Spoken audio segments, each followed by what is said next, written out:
Today mga unta ninyo day, singkamas ni siya day no day na akong gibutangan og tahin. So mga unta ninyo day kay lami kani sa tanan day. Daghan na kay kong singkamas day no day mo na nagpalit ko ginaani nga klase nga jug day oh. Kaya dili ako mga slice ani day is diri na ko ibutang day.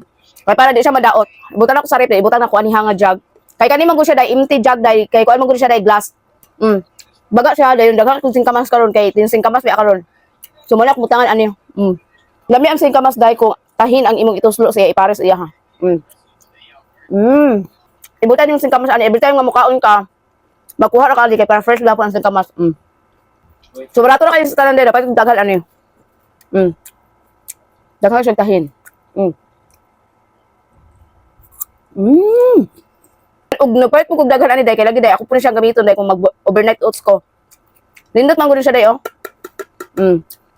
Then clear ba makita nimo kung sa imong gisulod. Mga unta ninyo. Dami kayo.